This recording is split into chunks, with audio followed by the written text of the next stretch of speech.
The very thing that you can't be bothered to do is the exact thing that's gonna give you results. A recent study of over 1,000 bloggers revealed what is working and what isn't working when it comes to blogging. And the results honestly shocked us to our cores. Like, it was more shocking than when Will Young won Pop Idol. That's shocking. That was shocking. Keep watching as we show you how to use this data to get significantly better results from blogging. We'll be showing you how often you should be blogging, how long your post should be, and what works to get the best results.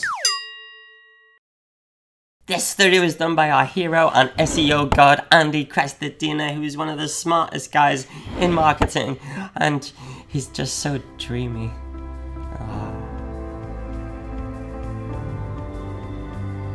Pete, snap out of it. What? Doing it again. Again?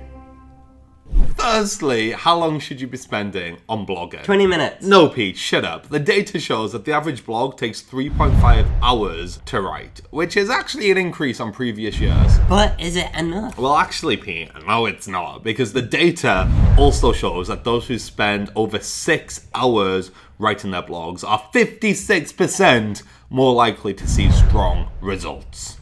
Oh yeah.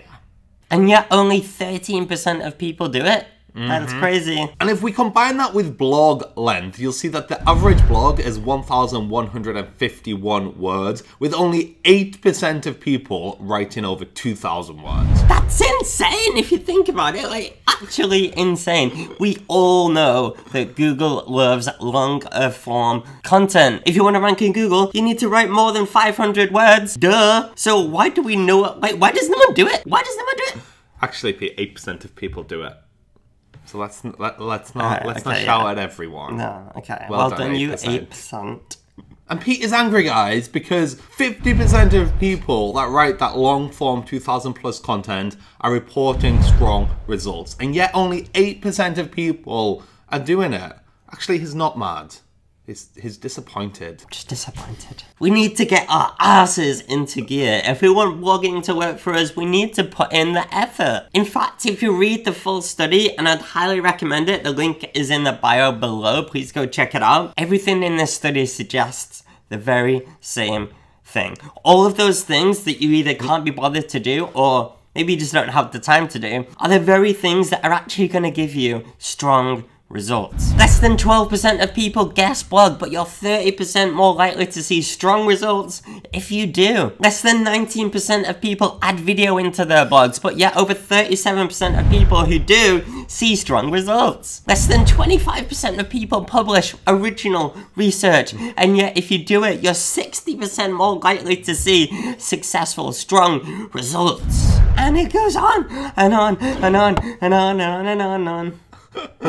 This is crazy, right, guys? The things that people can't be bothered to do are actually the things that get strong results. Now, it might seem like a lot of extra hard work and effort to do guest blogging, add video, write longer form content, and so on and so forth, but actually, there's a huge opportunity here for all of us. The data is literally telling us that it's not all that hard to be better than average. And if we could just spend a few extra hours per blog post, we could actually put ourselves in the top 10% of bloggers who are getting strong results. And don't you want strong results? I want strong results!